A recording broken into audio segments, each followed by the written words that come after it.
Bom dia, boa tarde, boa noite, nação bugrina. Tudo bem com vocês? Bem-vindo a mais um Arquibancada Guarani. Hoje o de número 263. Já no ano novo, tem bastante coisa para falar. Algumas notícias que para nós, como brasileiro, não foram boas, né? Como, por exemplo, a morte do Rei Pelé. Puxa, que fez parte também para nós buguinos muito da nossa história.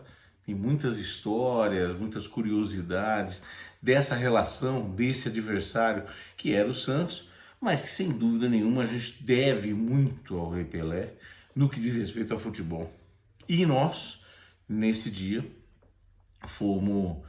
nós bugrinos fomos representados lá no velório do Pelé por alguns dos nossos ídolos, né, que estavam lá, como Careca, que esteve lá, Neto, que esteve lá, o Elano, que começou no Guarani, Mauro Silva, que começou no Guarani, todos lá presentes. E a gente, de uma certa forma, se vê um pouco representado também nesse dia, que com certeza está marcado na história com a perda do cara mais importante do futebol mundial e do futebol brasileiro, com certeza, né? É isso, então que esteja em paz, né, Pelé? Que a gente, com certeza, também a nação mugrina vai ecoar aqui todos os parabéns, todos os agradecimentos que você merece pra caramba, tá bom? Grande abraço para toda a família e vamos falar um pouco do Guarani, né? Primeiro, de novo, né, gente, agradecer sempre a participação de vocês, mesmo nesse período de entre safra, que a gente ficou um período até um pouco maior do que o normal, né?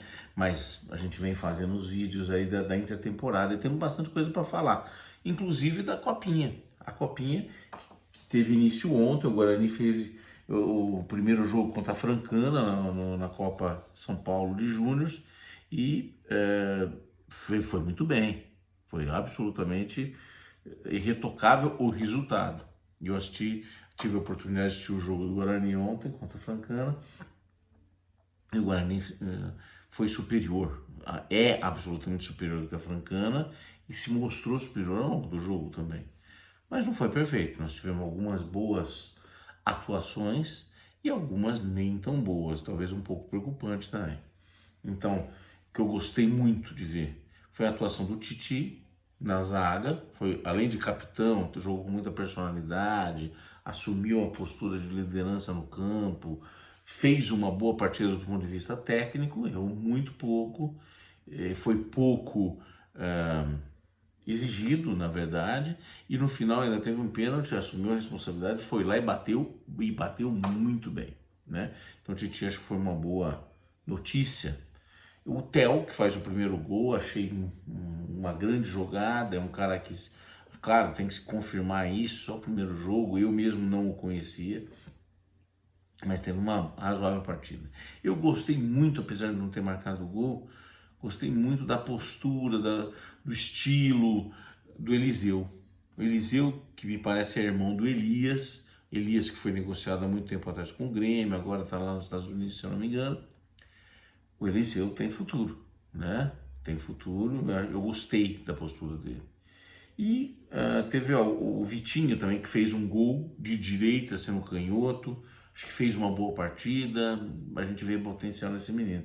Então esses três para mim foram os três principais destaques positivos, eu diria, né? Então eu falei do Titi, do Theo, o Eliseu e o próprio Vitinho. Com alguns destaques negativos, não digo negativo, mas um ponto de observação, de preocupação, eu achei o Rafael, e vou explicar por quê, porque fez péssima partida, não tanto por isso, ele ficou muito escondido, mas eu gostei muito do Rafael no jogo que ele jogou contra o Chapecoense no último jogo do Brasileiro da Série B, e eu não vi isso ontem. Eu achei que primeiro ele estava numa posição diferente, o esquema não o favoreceu, então ele não apareceu muito, né? Dois que me preocuparam bastante, um foi o próprio Pedrinho volante e o outro Couto, que entrou no segundo tempo e armou um contra-ataque bizonhamente pro gol, o único gol que a Francana fez. Então não viram bem. Acabou, não serve mais. Não, mas por exemplo o Couto, já tinha ouvido falar muito bem dele Ele, apesar de eu ter ouvido falar muito bem, ele era reserva, o que me surpreendeu um pouco. Ele entra e faz uma bizonhice. Então, de uma certa forma, me desapontou. Mas ainda tem muita coisa. Tomara que a gente faça uma grande Copa São Paulo, para que a gente possa ver mais esses meninos e dê cancha para eles poderem ajudar nessa campanha do Paulista, no time do Guarani principal. É isso que a gente quer. Esse é o grande objetivo da Taça São Paulo, né? E o outro resultado da chave nos ajudou, claro, ainda tem 2 jogos, são 2 que classificam, mas o Guarani deu um bom passo, um bom primeiro passo dentro da competição. Então, parabéns para a garotada e espero que a gente continue assim, né? Próximo jogo vai ser no final de semana. E aí, vamos começar a falar do time principal. Esses últimos dias, algumas negociações que estavam pendentes, que estavam sendo faladas, mas não tinham sido confirmadas, e confirmaram, né? A primeira do atacante Yuri Tanque, que realmente, definitivamente está indo para a Coreia do Sul. Foi uma boa negociação, porque nós compramos por 250, vendemos por 1 milhão, então a gente tem um ganho nessa venda aí que Yuri, fizemos dinheiro, perdemos um centroavante que vinha encaixado. É o Careca. Não, mas vinha encaixado, vinha fazendo boas partidas, mas não há crítica sobre isso, né? O Bidu, que também fechou a negociação com o Corinthians, me parece que ele foi valorizado, tem um valor importante na negociação. O Corinthians não comprou, não adquiriu ele exatamente do jeito que o Guarani sonhava no momento, mas acho que vai bem. Por quê? Porque claramente o Corinthians está apostando no Bidu, né? Eles têm uma necessidade do substituto do Fábio Santos e o Piton foi negociado com o Vasco. Então, de fato, o Bidu essa aposta neste momento. É torcer para o Bidu ir bem no Corinthians e para a gente não seria nada mal, né? Então, essas duas aí, além da confirmação já há alguns dias do Luciano Castan como a 9ª contratação, né? Então, nós temos aí 9 jogadores contratados, e que a gente vai acompanhar de perto para saber o que exatamente nos reserva, né, esse Campeonato Paulista e a temporada em si do ano de 2022, né? Então eu vou abrir até o arquivo aqui para dar uma olhada sobre o elenco do Guarani para 2023, tá? Então, eu acho hoje que o Guarani ainda não necessariamente está pronto, mas é um time que já, pelo menos na expectativa que a gente tem aqui, já tem um grupo, né, formado para poder disputar os jogos. E que não vai ser absolutamente nada fácil. O Guarani estreia contra o Santo André no dia 14 de janeiro, um sábado, né? Fora de casa. E depois tem um jogo em casa, o próximo jogo é um jogo em casa, na quarta-feira, dia 18, contra o Santos, né? Então, ele tem uma sequência, na minha opinião, dos 5 primeiros jogos, nós já falamos disso aqui nos vídeos anteriores, meio complicado. Além disso, qual é o objetivo do Guarani nessa competição? É classificar para a próxima fase quer dizer, as duas coisas juntas, fazendo um Campeonato Paulista sem sustos, né? E isso entre aspas, foi o nosso presidente que disse no ano passado. E eu também acho. Agora, classificar sem susto tem que fazer os 12 pontos o mais rápido possível, né? E o Guarani tem uma sequência inicial, os 5, 6 primeiros jogos não são um bolinho. Então o Guarani pega, em primeiro lugar, o Santo André, depois o primeiro clássico, né, o Santos, depois vem o Ituano em casa, de novo, então aí já é um jogo que tem que ganhar. Depois vem o Corinthians fora de casa, e depois o Botafogo de Ribeirão fora de casa e o Bragantino em casa. Então, tá certo, o Paulista agora tem muito pouco time que não está na Série A ou na Série B. Mas os primeiros 5 jogos, os 6 jogos do Guarani, são todos com times de Série A e Série B. alguns times que acabaram de subir para a Série B, né, que é o caso do Botafogo, por exemplo, mas o que leva a isso? Um investimento maior. Por exemplo, do Mirassol, que nós não vamos jogar nessa primeira fase, mas que está no nosso grupo, e que é um desses casos, que ele sobe, vai disputar a Série B, então ele tem calendário, um calendário forte, um calendário parecido com o nosso ao longo do ano, né? E a gente vai falar do Mirassol, quer dizer, que é uma das, vamos dizer, dos times com que nós vamos competir aí. Então, para o Guarani fazer esses 12 pontos e ou classificar, que é o que a gente quer, o mais rápido possível, no grupo nós vamos estar disputando contra Mirassol, Água Santa e São Paulo. Importante dizer e relembrar que o Guarani na primeira fase não jogará contra esses times Mirassol, São Paulo e Água Santa, só na próxima fase se classificar. Vamos falar um pouco do Mirassol, por exemplo. O que o Mirassol tem? Além do técnico catalá que a gente conhece, tem o Camilo, que ficou lá. Veio do CSA o Gabriel, que era um sonho nosso, que era um desejo, um sonho não, um desejo do Guarani trazer o Gabriel do CSA, acabou indo para o Mirassol. O Lucas Ramon, lateral direito, que a gente conhece bem, jogou aqui na temporada passada, que não é uma sumidade, não é, né? Mas a gente conhece. Yuri, volante do Fluminense. Thalisson Kelvin, que veio para o Guarani e nunca jogou, mas deu umas voltas, já tinha participado, se não me engano, lá no Mirassol, acabou voltando para o Mirassol. Guilherme Biro, um lateral esquerdo, que estava no Curitiba, bom jogador, tá no Mirassol também. E o Zé Roberto, centroavante, velho de guerra deles, que já jogou tudo quanto é time aí, Atlético Goianiense e tudo mais, e tá lá também. Então o time do Mirassol, ele vem se reforçando razoavelmente, tem agora um calendário, né? Então não vai ser um time fácil a ser batido, não vai ser um time fácil a ser superado, é sempre difícil, mas não acho impossível, né?